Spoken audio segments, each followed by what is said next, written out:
Let me start with a question that might make you uncomfortable. Why do so many men find out about infidelity after it's already too late? After the emotional damage is done? After she's already checked out?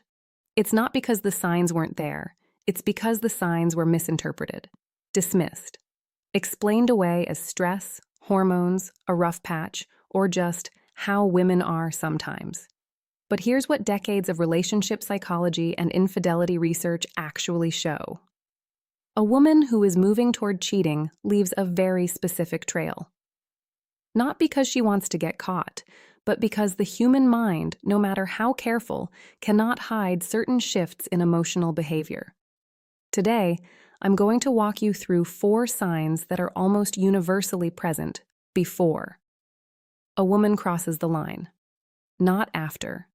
Before. And I'm not going to give you generic advice like communicate more or be romantic. I'm going to show you what's actually happening inside her mind at each stage, the psychology she herself might not even fully understand. Because when you know what to look for, you stop being confused. And when you stop being confused, you get your power back. Let's go. Sign 1, the slow fade of emotional presence. Here's something most people don't realize. Infidelity experts who have interviewed hundreds of women who cheated discovered a consistent pattern. The vast majority didn't wake up one morning and decide to betray their partner. Don't miss the insights that could transform your life. If you found this valuable, hit the like button, share it with someone who needs to hear it, and subscribe for more powerful content. Turn on notifications so you never miss an update. Your journey to growth, wisdom, and success starts today. Take action now. Don't miss the insights that could transform your life. If you found this valuable, hit the like button, share it with someone who needs to hear it, and subscribe for more powerful content. Turn on notifications so you never miss an update. Your journey to growth, wisdom, and success starts today. Take action now. Instead, they described a gradual emotional fading that happened over weeks or months. And here's the key. That fading always shows up in small behavioral changes first. So what does that actually look like in real life? Imagine this. You're sitting on the couch together. A few months ago, she would have leaned into you, asked about your day, laughed at your dumb joke. Now, she's scrolling her phone. You ask her something. She answers, but her eyes don't leave the screen. You try to start a conversation. She gives short replies. Not mean, just absent. You tell yourself she's tired. You tell yourself it's nothing. But deep down, you feel it. The warmth has cooled. The connection that used to flow naturally now feels like you're reaching across a distance that keeps getting wider. Here's the psychology underneath this. A woman's emotional energy is not unlimited. When she begins investing it somewhere else, even internally, even in a fantasy, even in a growing dissatisfaction she hasn't named yet, the relationship she's still physically in gets whatever is left. And what's left is never enough. What makes this sign so painful in hindsight is that most men can trace it back to a specific moment, a specific week, a specific conversation where something felt off. And they remember ignoring that feeling. They remember choosing hope over honesty. The emotional withdrawal is not random. It's not a phase. It is the first domino. And once it falls, the others follow in a sequence that is almost predictable. Trajectory, sign 2, the sudden need for privacy. Now let's talk about the second sign. And I want you to pay close attention here, because this is where most men get confused. The second sign is a sudden, unexplained increase in privacy-seeking behavior. But here's what's tricky. She won't announce it. She won't say, "I'm now going to be secretive." Instead, you'll notice small changes. The phone that used to sit on the counter now lives in her pocket. She angles her screen away from you when typing. She takes calls in another room. She closes her laptop when you walk by. If you ask a simple, neutral question, "Who were you just talking to?" you might get irritation instead of an answer. "Why do you always ask that?" Or, "Can I have some privacy?" And here's where men get trapped. They think, maybe I am being controlling. Maybe I am insecure. Maybe I should back off. No. Let me stop you right there. Wanting basic transparency in a committed relationship is not controlling. Asking who someone is texting is not insecurity. Those are normal, healthy expectations in a partnership. The sudden wall of privacy is not about you being paranoid. It's about her having something to protect. Something she knows, on some level, doesn't belong in the same space as you. What is that something? It could be an emotional connection with someone else. It could be an online flirtation she's telling herself is harmless. It could be a friendship that has quietly crossed a line. But whatever it is, her mind has already begun treating it as separate from you. And the wall is how she keeps those two worlds from colliding. Here's what the research says about this stage. Women who later admitted to cheating almost always reported that this period of secrecy was filled with internal conflict. Guilt, confusion. A part of them still loved their partner.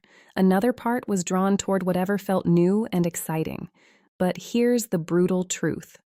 The wall doesn't come down on its own. And staying on the outside of it, hoping she'll let you back in, is not love. It's waiting for a decision she's already started making without you. Sign 3, the rewriting of reality. This is the sign that will make you question your own memory, because suddenly, the relationship she used to describe as good is being described as never really working. The fights you thought were resolved are brought up again as evidence of deeper problems. Small frustrations become character indictments. Your normal human flaws become proof that she was unhappy for a long time. You find yourself thinking, wait, that's not how it happened. We were happy last month. We were laughing together last week. But here's what you need to understand. She's not lying in the way you think. She's not sitting down and planning to rewrite history. Her mind is doing something far more automatic and far more powerful. Psychologists call this cognitive dissonance reduction. Let me explain it simply. The human brain cannot hold two opposing beliefs without extreme discomfort. Belief 1. I am a good person who loves my partner.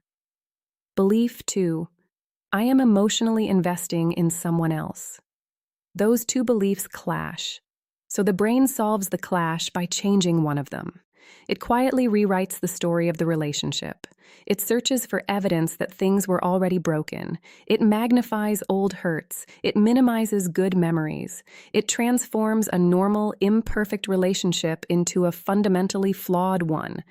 And then the behavior changes. She becomes critical, sharp. Nothing you do is right. She complains about things that never bothered her before. She talks to you like you're a disappointment she's been tolerating. This is devastating for a man who loves her because he starts trying to fix things that aren't actually broken. He walks on eggshells. He apologizes for things he didn't do wrong.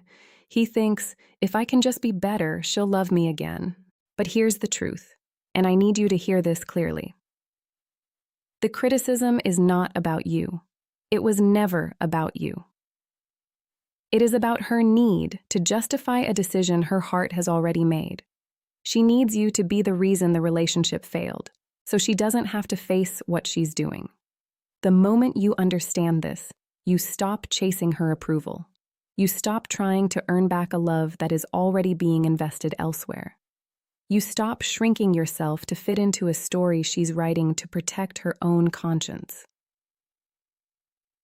Sign 4. You become an option, not a priority. By the time you reach this sign, the internal shift is complete. Her primary emotional investment is no longer in you. It might be in a specific person. It might be in a fantasy. It might be in the idea of being free. But it is not in the relationship you're still showing up for. And here's how you know. You start feeling like an afterthought. Plans are made without you. Important things happen in her life, and you hear about them later from someone else or not at all. She used to share her world with you. Now she shares it with her phone, her friends, her new friend, anyone but you. When you are together, she is distracted, present in body but not in spirit. She answers your questions with automatic responses that feel hollow. The energy she used to bring into the relationship has been redirected somewhere else. This is the most isolating feeling a human being can experience, because you can't prove it with a single piece of evidence. You can't point to one text or one moment and say, "See, this is wrong." You just know. Your gut knows. Your body knows. You feel yourself becoming smaller and smaller in her world while she becomes more and more distant. And here's what most men do at this stage. They try harder, more attention, more gifts, more effort, more love. They think, if I just show her how much I care, she'll come back. But here's the hard truth. You cannot love someone back into being present. Presence is not something you can earn. It is something someone chooses to give.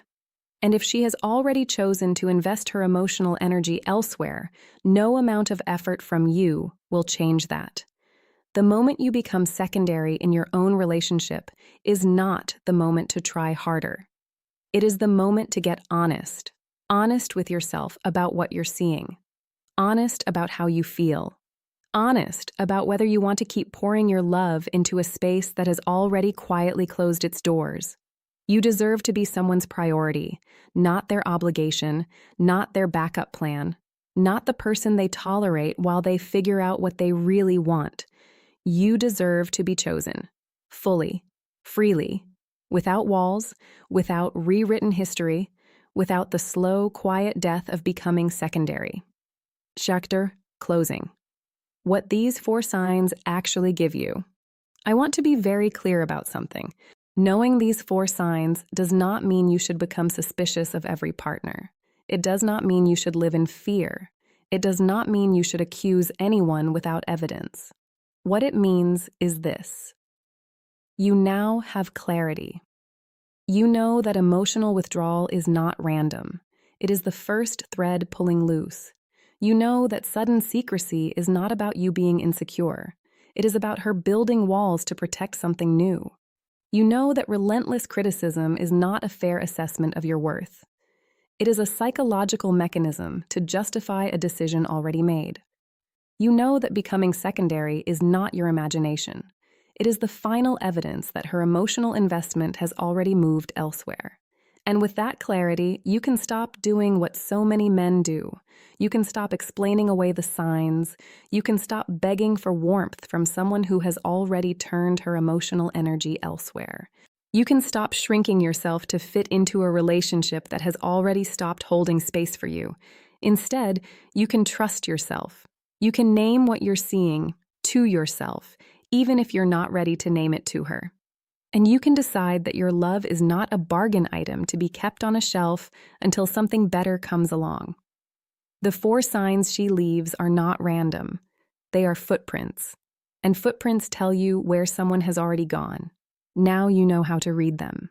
The only question left is, what will you do with that knowledge? Because the man who sees clearly and acts on that clarity, he doesn't lose himself trying to save something that's already gone. He stands in his own worth. And from that place, everything, healing, growth, real love, becomes possible again. On ground that is real. On ground that is his.